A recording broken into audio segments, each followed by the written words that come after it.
جب اپنے مالک کے حضور دعا مانگتا ہے نا، دنیا میں آپ کسی سے زیادہ مانگیں تو وہ ناراض ہو جاتا ہے. وہ کہتا ہے بھائی تو نے تو کام بنا لیا ہے، کل بھی دیا تھا، پرسوں بھی دیا تھا، روز روز تجھے کون دے؟ میرے نبی پاک علیہ السلام نے فرمایا جو اپنے رب سے زیادہ مانگتا ہے رب اس سے زیادہ راضی ہوتا ہے، زیادہ راضی ہوتا ہے. اب دعا مخصوص اوقات نہیں دعا کے، فرمایا اذا دعان، جب بھی دعا مانگو گے تمہارا رب تمہاری دعا کو، جب بھی دعا تو دعا کرتے رہنا چاہیے. ہر وقت دعا میں بندہ شامل رہے، اللہ کے ذکر میں شامل. یہ جو قرآن مجید نے کہا نا یا ایھا الذین آمنوا اذکروا اللہ ذکرا کثیرا، اے ایمان والو اپنے رب کا ذکر کثرت سے کرو، وسبحوہ بکرۃ واصیلا، اور صبح و شام اسی کی پاکی بیان کرو. تو اس سے مراد یہ نہیں ہے کہ تسبیح لے کے سارا دن مسجد میں بیٹھے رہو اور کام کوئی نہ کرو، بلکہ اس کا مطلب یہ ہے کہ روٹی شروع کرو تو اللہ کے نام سے، اختتام کرو تو اللہ کے نام، سو جاؤ تو رب کا نام لے کے، سویرے اٹھو تو اللہ کا نام لے کے. جب تمہیں کوئی چیز اچھی لگے تو ماشاءاللہ کہو، جب کوئی مصیبت آئے تو کہو انا للہ و انا الیہ راجعون. تو سارا دن اللہ کا ذکر جاری رہے گا. نبی پاک صلی اللہ علیہ وسلم نے مسلمان کو ایک دوسرے سے ملنے کا طریقہ بتایا. مصیبت آئے تو کیا کہنا ہے؟ صرف فوتگی پہ نہیں کہنا، اس کی وضاحت کر دو. کوئی بھی الذین اذا اصابتہم مصیبہ، جب بھی کوئی مصیبت آئے اللہ کے بندے کہتے ہیں ہم اللہ کی طرف سے آئے ہیں اور اللہ کی طرف ہی ہم نے لوٹ جانا. تو میرے عزیز ہر وقت اللہ کا ذکر جاری رہے گا، ہر وقت زبان پہ رب کریم کا. دیکھیں نا نبی پاک علیہ السلام نے ہمیں ملاقات کا طریقہ بتایا. ایک صحابی آئے تو انہوں نے آ کے کہا السلام علیکم. نبی پاک علیہ السلام نے فرمایا رب تعالیٰ نے اسے 10 نیکیاں عطا فرمائی ہیں. دوسرے آئے تو انہوں نے کہا السلام علیکم ورحمۃ اللہ. تو محبوب فرمانے لگے، امام بہقی نے اس کو لکھا ہے، محبوب فرمانے لگے رب کریم نے اسے 20 نیکیاں عطا فرمائی. ایک اور آئے، عرض کیا السلام علیکم ورحمۃ اللہ وبرکاتہ. محبوب فرمانے لگے اللہ نے اسے 30 نیکیاں عطا فرمائی. اچھا اس کا مطلب کیا ہے؟ السلام علیکم، تم پر سلامتی ہو. سادہ ترجمہ یہ ہے کہ تم سلامت رہو، تم سلامت رہو.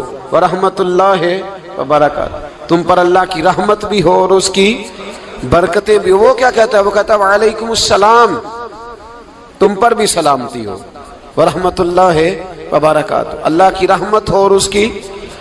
یہ جو مسنون دعائیں ہیں نا جو حضور نے ہمیں دعائیں سکھائی ہر موقع پہ، ان کا کمال دیکھیے. اب ایک مسلمان نے آتے کہا السلام علیکم، اس کا مطلب کیا ہے؟ تم پر. اب وہ جھگڑا کرے گا، اسے مارے گا، اس کا مال چھینے گا. اس نے تو آتے ہی کہا تم پر سلامتی ہو. تو جو سلامتی کی دعا دینے والے ہیں وہ جیب تھوڑی کاٹیں گے، وہ غبن تھوڑی کریں گے، ڈاکہ تھوڑا ڈالیں گے. اسلام نے لفظ ہی وہ سکھایا ہے کہ فرمایا جب تم نے ملنا ہے تو تم نے دعائیں کرنی ہے ایک دوسرے کے لیے. اب ہمارے ہاں نئے نئے لفظ آ گئے. ٹیلی فون اٹھایا تو کہا ہیلو، اس کا کیا ترجمہ ہے؟ کون ہے، اس کا کیا ترجمہ ہے؟ جی جناب، اس کا کیا مطلب؟ ہم نے دیکھا بڑے بڑے سمجھدار لوگ السلام علیکم کی بجائے کہتے ہیں کیا حال ہے. بھئی کیا عجیب بات ہے، بھئی کیا حال ہے کا کیا مطلب ہوا؟ وہ بعد میں کرنے کی بات ہے. اور کچھ تھوڑا سا جو ادیب ہیں، جو بیچارے حروف کے پیچ و تاب میں رہتے ہیں، وہ کہتے ہیں آداب عرض ہے. وہ کیا ہوتا ہے جی؟ اسلام نے دعا سکھائی ہے السلام علیکم. یہ کتنی خوبصورت دعا ہے. جب آپ گھر کے اندر داخل ہوئے تو آپ نے دعا دی السلام علیکم، یہ دعا دی آپ.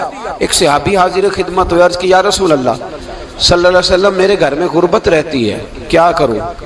نبی پاک علیہ السلام نے فرمایا جب بھی گھر جایا کرنا گھر والوں سے سلام لیا کر.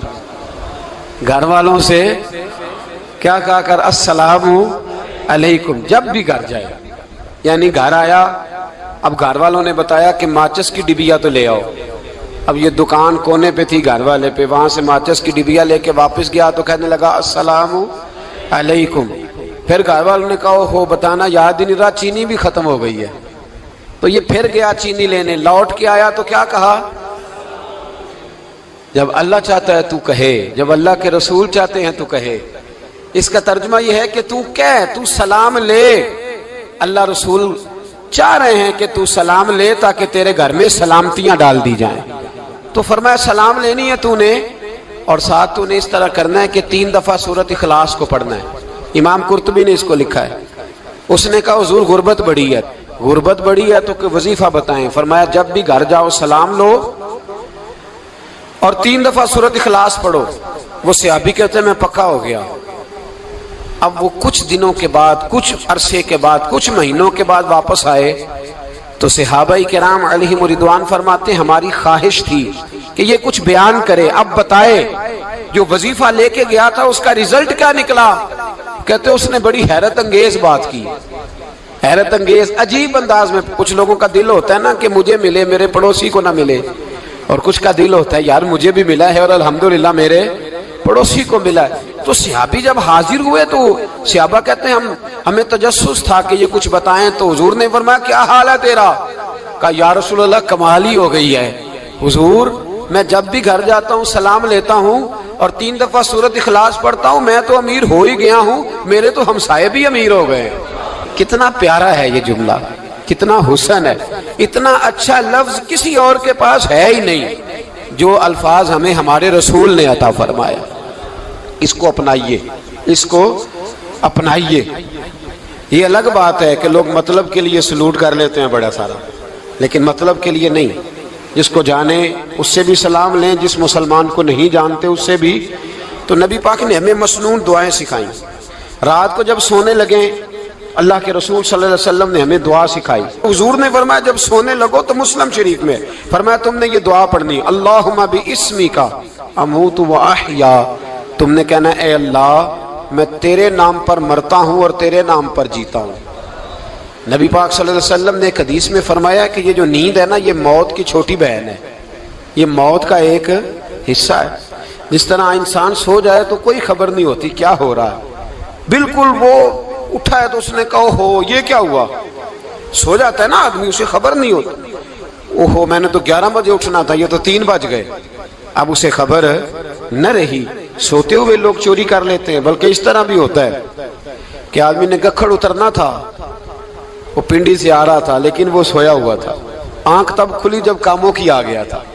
اب اس کا اس پر زور تو فرمایا کیا پتا اب تو کھل گئی کاموں کی، جا کے لاہور جا کے کسی جگہ پہنچ کے تو یہ بھی ممکن ہے کہ کھلے ہی نہ، نیند ہی موت کا سبب بن جائے. تو کہہ کے سو کہ یا اللہ تیرے نام پہ سو رہا ہوں. اللہ کس نام پہ سو رہا ہوں؟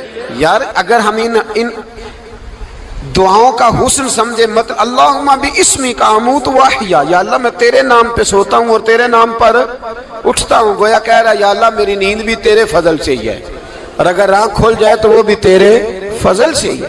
کتنا اعلیٰ نبی پاک علیہ السلام نے انداز سکھایا.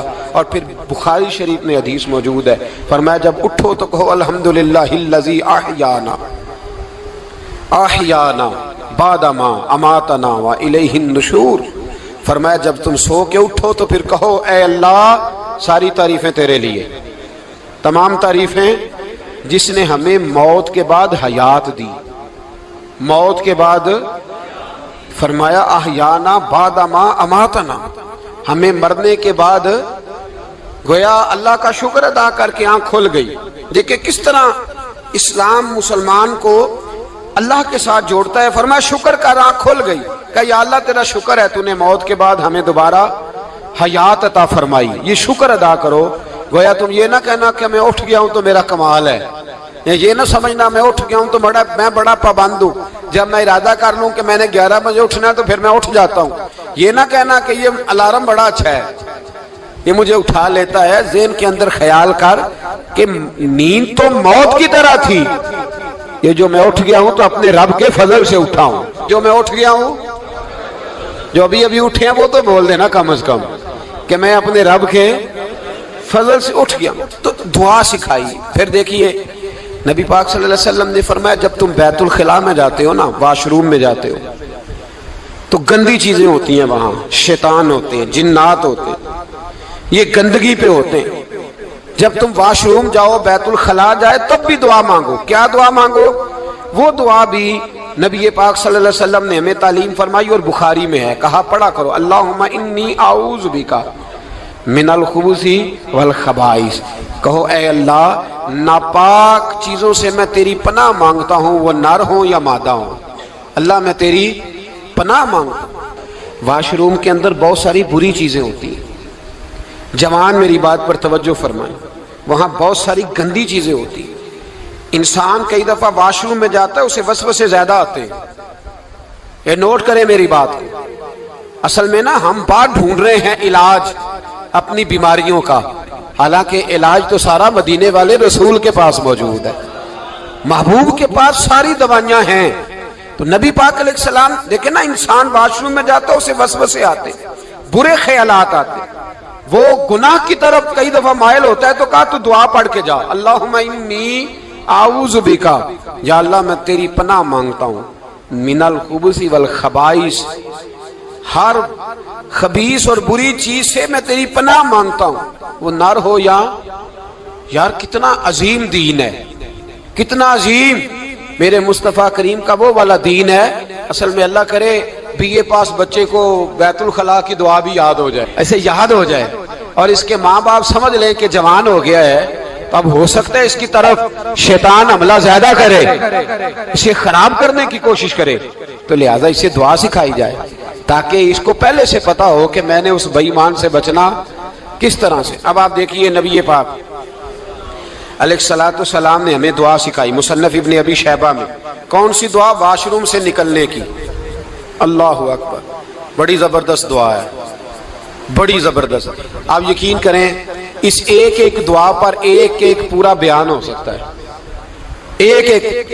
یہ اس لیے نہیں میں کہہ رہا کہ میں کوئی عالم فاضل آدمی ہوں، آپ کہیں گے کہ بتا رہے ہیں میں بڑا پڑھا لکھا ہوں، صرف یہ عرض کر رہا ہوں کہ اس کے فوائد پر، ثمرات پر جو اللہ تبارک و تعالیٰ امت کو دیتا ہے، ان دعاؤں کی جو فضیلت حدیثوں میں آئی، اور پھر جو اس کے فوائد ہے، اگر اس پر بات کروں تو ایک دعا تقاضا کرتی ہے کہ اس پر پورا ایک لیکچر ہونا چاہیے۔ دیکھیے آپ واش روم سے نکلے، دعا کیا ہے؟ دعا کے لفظ کے الحمدللہ الذی، ایک حدیث میں لفظ ہے غفرانک، غفرانک، اے اللہ میں تجھ سے بخشش چاہتا ہوں۔ اور جو مشہور اور معروف ہے مصنف ابن ابی شیبہ کی روایت، فرمایا الحمدللہ الذی اذھب عنی العذاب وعافانی، فرمایا اے اللہ تیرا شکر ہے، واش روم سے نکلا ہے تو کہہ رہا ہے یا اللہ تیرا شکر ہے تو نے مجھ سے اذیت دور کی، وعافانی، اور تو نے مجھے عافیت عطا کر دی، اذیت دور کر دی اور عافیت۔ بولیے واش روم سے نکلا ہے تو کیا کہتا ہے؟ یا اللہ تیرا شکر ہے تو نے مجھ سے اذیت دور کر دی اور مجھے عافیت۔ ڈاکٹر حکیم ہومیوپیتھک ایک چیز پر متفق کم ہوتے ہیں، پتہ ہے نا آپ کو، لیکن اس بات پر سب کا اتفاق ہے کہ اگر کسی کو قبض ہو جائے نا تو شاید 70 یا 72 بیماریاں لگ جاتی ہیں اس کو۔ اور جب آدمی کو قبض ہوتی ہے نا، پیٹ کے اندر فضلہ جم جاتا ہے، خارج نہیں ہوتا، اس کو اعصاب کی بیماری ہوتی ہے، اس کے ذہن پر اثر ہوتا ہے اس چیز کا۔ آپ یہ مت سمجھیں کہ کھانا کھانا ہی ایک کمال ہے، اللہ نے یہ بھی نعمت بنائی ہے کہ کھانا جب خارج ہوتا ہے تو وہ بھی اللہ کا بہت بڑا احسان ہے۔ تو فرمایا تو سمجھا ہی نہیں، اگر تجھے قبض ہو جاتی، تیرے پیٹ کے اندر وہ چیز جم جاتی، تیرے لیے کتنی تکلیف کا باعث تھی۔ ان لوگوں سے پوچھئے جو اس کے بیمار ہیں، اس کے مریض ہیں، وہ کتنی تکلیف میں رہتے ہیں، سر میں درد ہوتا ہے، سر چکراتے ہیں۔ ایک بہت بڑا روڈ ایکسیڈنٹ ہوا تو ڈرائیور سے لوگوں نے پوچھا کہ مسئلہ کیا ہے، تو کہنے لگا میں قبض کا مریض ہوں، تو میں کھانا کھا لیتا ہوں تو میرے ذہن پر وہ اس قدر زیادہ گیس کا غلبہ ہوتا ہے کہ میں سخت تکلیف میں ہوں۔ نبی پاک علیہ السلام نے ہمیں سمجھایا اور بتایا کہ سمجھ لو یارو، کھانا کھانے کی نعمت تو اللہ نے تمہیں عطا فرمائی ہے، لیکن کھانا کھانے کے بعد اس کا اخراج بھی اللہ کی بہت بڑی نعمت ہے، تو اللہ کا شکر ادا کرو۔ پھر جب آپ گھر سے نکلیں گے تو بھی اس کی دعا ارشاد فرمائی، بسم اللہ توکلت علی اللہ، اللہ کے نام سے گھر سے نکلتا ہوں اور میں نے بھروسہ بھی اللہ کے نام پہ کیا۔ جب گھر سے نکلیں تو کس کے نام پہ بھروسہ کریں؟ بولیے حضرت رابعہ بصریہ رحمت اللہ علیہا، آپ تشریف لے گئیں حج کرنے، جس دن واپس آئیں اپنا اونٹ کہہ گئی جاتی دفعہ، کہنے لگی اللہ میں تیرے حوالے کر کے جا رہی ہوں، اور بسم اللہ توکلت علی اللہ، بھروسہ بھی تیری ذات پہ ہے۔ جس دن واپس آئی نا اسی دن کسی نے بتایا کہ اماں آج ہی تیرا اونٹ مر گیا ہے، تو اونٹ کے سرانے کھڑی ہو کے کہنے لگی مولا میں تو تیرے نام پہ تیرے پہ بھروسہ کر کے گئی تھی، تیرے حوالے میں تو تیرے گھر گئی تھی۔ تو لوگ کہتے ہیں اماں کے منہ سے لفظ نکلے تو اونٹ زندہ ہو کے کھڑا ہو گیا، کھڑا ہو گیا اونٹ۔ تو اماں کہنے لگی نہیں تمہیں غلطی لگی ہے، مرا ہی نہیں تھا، پہلے سے ہی موجود تھا، گویا اپنی کرامت بھی نہیں ظاہر ہونے دی۔ تو بھائی گھر سے نکلیں تو کس لفظ پر کہ یا اللہ میں تیرے بھروسے پہ نکل رہا ہوں میں، اس کے دو فائدے ہوں گے، ایک تو آپ اللہ کی امان میں جا رہے ہیں، اللہ کی امان میں آ رہے ہیں، اور دوسرا جس گھر کو آپ چھوڑ کے جا رہے ہیں اسے بھی اللہ کی امان میں دے کے جا رہے ہیں۔ تو کتنا لذت والی دعا ہے جو نبی کریم علیہ السلام نے ہمیں سکھائی۔ اب ذرا حدیث سنیں خوش ہو کے، دیکھیں حضور نے دعا سکھائی، فرمایا جب دیکھ لو نا کسی کو ہنستا ہوا، کیا کرتا ہوا؟ ماشاءاللہ آپ تو ہنسنے لگے۔ جب کسی کو ہنستا ہوا دیکھو تو کہا کرو اضحک اللہ سنک، یہ دعا یہ بخاری ہے، فرمایا دعا مانگا کرو جب کسی مومن کو ہنستے ہوئے دیکھو تو دعا مانگو اضحک اللہ سنک، اللہ تجھے ہنستا ہی رکھے، اللہ تجھے بولیے جل نہ جایا کرو کہ میں پریشان ہوں تو یہ ہنس کیوں رہا ہے، جھلا نہ کرو، بلکہ کیا کہا کرو اللہ تجھے ہنستا رکھے، اللہ تجھے۔ نبی پاک صلی اللہ تعالی علیہ وآلہ وسلم نے فرمایا، ترمذی میں حضرت اسامہ بن زید رضی اللہ تعالیٰ عنہ سے حدیث مروی ہے، حضور نے فرمایا جس نے کسی کے ساتھ احسان کیا اور جس پر احسان کیا، اگر اس نے یہ دعا پڑھ دی نا جزاک اللہ خیرا، تو فرمایا اس نے اللہ کی بھی پوری حمد کر دی اور محسن کا صحیح شکریہ بھی ادا کر دیا۔ کیا کہنا ہے؟ جزاک اللہ، اللہ تجھے بہترین جزا عطا کرے۔ اس کا ترجمہ کیا ہے؟ اللہ تجھے بہترین، کیونکہ حضور فرماتے ہیں من لم یشکر الناس ولم یشکر اللہ، جس نے بندوں کا شکریہ ادا نہیں کیا اس نے اللہ کا بھی شکریہ ادا نہیں کرنا۔ تو کیا کہنا چاہیے؟ جزاک اللہ خیرا۔ اور اگر اماں کہتی ہو بچوں کو انگریزی سکھانی ہے تو کیا کہنا ہے؟ پھر شکریہ ادا کرنے میں کیا کہنا ہے؟ Thanks, thank you. وہ خدا کے اس کا ثواب کتنا ہے؟ بولے انگریزی ایک زبان ہے، اس کو زبان ہی رہنے دیں گے۔ ایک نوجوان نے مجھے بڑی گہری بات سنائی، میرا قریبی تعلق تھا، کہنے لگا گھر میں بڑا مسئلہ ہے، بڑی پریشانی ہے، ماں اور بیوی کا ماحول اتنا سخت ہو گیا ہے کہ نمٹ نہیں سکتا۔ آپ یقین کریں میں نے ڈیٹیل سے ساری چیز کو سٹڈی کیا، میرے پاس اتنا وقت نہیں ہوتا، پھر بھی میں نے اس فیملی کو پورا پڑھا تو غلطی نوجوان کی نکلی، نہ اس پہ اماں اعتبار کرتی ہے نہ بیوی اعتبار کرتی ہے۔ اس نے جھوٹ بول بول کے اس طرح کی ماحول پیدا کر دیا ہے کہ کوئی اس پر اعتماد کرنے کو تیار ہے۔ اگر آپ ناراض نہ ہو تو ایک بات کروں، پتہ ہے گھر میں ماحول کب خراب ہوتا ہے؟ باہر والے ہماری تقریر سنتے ہیں، گھر والے ہمارا عمل دیکھتے ہیں۔ جب وہ دیکھتے ہیں نا کہ یہ کس طرح کا شخص ہے، اس کے رویے، اس کا کردار، اس کا لب و لہجہ کتنا برا ہے اور یہ کردار کا کتنا کمزور ہے۔ اعلیٰ حضرت فرمایا کرتے تھے نیک وہ ہوتا ہے جس کی تنہائی صاف ستھری ہوتی ہے، اس لیے ماحول بگڑ جاتا ہے۔ یہ جو ہم کہتے ہیں نا میرے سجن بڑے بنتے ہیں پھر ٹوٹ جاتے ہیں، کچھ لوگ ایسے ہوتے ہیں جو ان کے پاس جاتا ہے انہی کا ہو جاتا ہے، وہ کہیں اور کے قابل کیوں بھلا؟ اس لیے کہ ان کے کردار میں ٹھنڈک دیکھتا ہے، ان کے لب و لہجے میں مٹھاس دیکھتا ہے، اس شخص میں اتنی خوبصورتی دیکھتا ہے کہ اسی کا بن جاتا ہے۔ حضرت ابراہیم بن ادم کے پاس ایک نوجوان آیا، کہنے لگا میں گناہ کرنا چاہتا ہوں، فرمانے لگا بالکل کر، اللہ کا دیا ہوا رزق کھانا چھوڑ دے اور گناہ کر۔ کہنے لگا یہ نہیں ہو سکتا، فرمانے لگے چل پھر اس طرح کر، رب کی زمین پہ نہ رہ، کسی اور کی زمین پہ چلا جا۔ کہنے لگا یہ بھی نہیں ہو سکتا، فرمانے لگے چل اللہ کی چھت سے نکل جا۔ کہنے لگا یہ بھی نہیں ہو سکتا، تو آپ رو پڑے۔ فرمانے لگے پھر جناب اسرائیل جب آئیں تو ان سے کہنا مجھے 2-3 سال کی مہلت دے دے، پچھلی میری گناہوں میں گزر گئی، میں ذرا 3 سال عبادت کر لوں۔ تو وہ شخص بھی رونے لگا، کہنے لگا حضور وہ مہلت نہیں دیتے، وہ جب لینے آتے ہیں تو پھر لے کے اللہ تعالیٰ نے جب انسان بنانا چاہا نا تو جناب جبریل کو کہا مٹی لے کے آ زمین سے۔ حضرت جبریل نے مٹی پہ ہاتھ ڈالا تو باقی کی مٹی رونے لگ گئی، اسے جدا نہ کر، تو جناب جبریل چھوڑ کے چلے گئے. حضرت میکائیل کو بھیجا, مٹی لا, مٹی پہ ہاتھ ڈالا تو باقی کی مٹی رونے لگ گئی, چھوڑ کے چلے گئے. جناب اسرائیل کو بھیجا, مٹی پہ ہاتھ ڈالا تو باقی کی رونے لگ گئی, چھوڑ کے نہ جاؤ. تو حضرت اسرائیل فرمانے لگے تیرا رونا دیکھو کہ رب کا حکم دیکھو. وہ لے گئے, جب پیش کی تو رب کریم نے فرمایا اسرائیل جان نکالنے کی ڈیوٹی بھی تیری, تو مٹی کو لے آنا, باقی مٹی روتی بھی رہے تو روتی رہے. جب میرا فیصلہ آ جائے تو پھر اس میں کوئی گنجائش, ہم کھاتے بھی اللہ کا ہیں, نافرمانی بھی اس کی کرتے, زمین پہ بھی اس کی چلتے ہیں, نافرمانی بھی اس کی کرتے, حکم کسی اور کا مانتے, چھت پہ رب کریم کی رہتے. اس طرح نظام نہیں چلتا. میرے بھائی یاد رکھ لو, گناہوں کی سزا ملے گی, زندگی تنگ ہو جائے, یہاں بھی آزمائش ہوگی اور وہاں بھی. میں نے درس پہ کہا تھا, پھر بات کہتا ہوں, یہ میں اپنے لیے کہہ رہا ہوں, توجہ ہے میری بات پر. دعا فرمایا کرے کہ جو کچھ ہم نظر آتے ہیں اللہ ہمیں ویسا بننے کی توفیق بھی عطا فرمائے. اللہ ویسا بننے کی, یہ مشکل معاملہ ہے, مشکل. دیکھیں نا, ایک آدمی سیاستدان ہے, اس نے بڑے اچھے نعرے لگائے, انقلاب آ جائے گا, میں غریب کا بھلا کر دوں گا, میں یتیموں کے سر پہ ہاتھ رکھوں گا, میں مجبوروں کی مدد کروں گا, میں دکھیوں کی مدد کروں گا, مزدوروں کو. اس نے اچھے اچھے نعرے سکھائے, اچھا اس نے پیغام دیا. اندر اس کے یہ تھا کہ اقتدار ملے گا تو مرضی کروں گا. لوگ اس کے گرد بھی گئے, اس کی گاڑی کے پیچھے بھی بھاگے, لوگوں نے اس کے نعرے بھی لگوائے, جیب سے پیسے لگا کے اس کے پوسٹر بھی شائع کیے. لوگ اس کے گرویدہ ہو گئے, لوگوں نے پوری, اور میری قوم نے تو بیچاری نے کئی دفعہ دھوکے کھائے. جس نے نعرہ لگایا غریب اسی کے پیچھے مسیحا بن کے چل پڑا.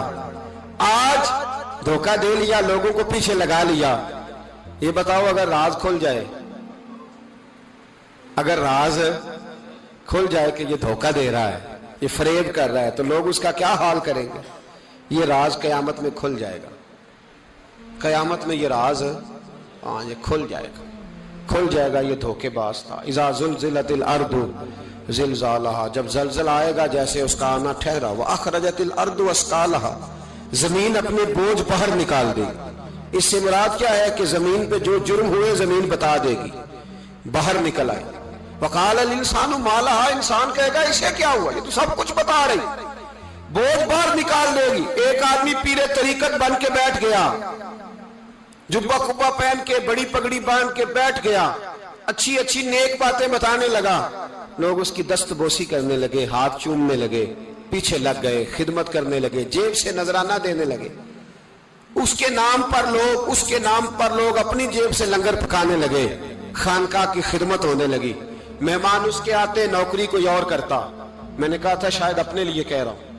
ڈیوٹیاں لوگ کرنے لگے, حالات بدلنے لگے. لیکن اس کے اندر تو چور تھا, وہ تو دکاندار تھا. تو یہاں جو اس کے پیچھے لگے تھے وہ تو سچے تھے, انہیں تو اجر ملے گا. لیکن اس کا جب راز کھلے گا تو بڑی رسوائی ہوگی. اس کا جب راز کھلے گا تو بڑی. ایک میری طرح کا دیندار تھا, جو چہرے کا تو نیک تھا, اندر پتہ نہیں کیا کچھ تھا. ایک طوائف گزر رہی تھی, اس نے اس کو تبلیغ کر دی. کہنے لگا بس کر دے, سیانی بن جا. تو کسی دانشور میں لکھا ہے اس نے بڑا سخت جواب دیا. اس عورت نے کہنے لگی بابا میں تو جو ہوں وہ نظر بھی آ رہی ہوں, تو بتا جو تو نظر آتا ہے وہ تو ہے کہ نہیں. اس بندے نے چیخ ماری اور بے ہوش ہو کے گر پڑا. تو لوگوں نے کہا بابا آج کسی صوفی کا کلام سنا ہے جو بے ہوش ہو گیا. تو اس نے کہا نہیں, آج طوائف کی بات سنی ہے, طوائف کی. اور وہ عجیب بات کر گئی ہے. وہ کہہ گئی ہے میں تو جو ہوں میں نظر آ رہی ہوں, تو بھی تو بتانا, تو بتانا کہ تو دستار امامت پہنتا ہے.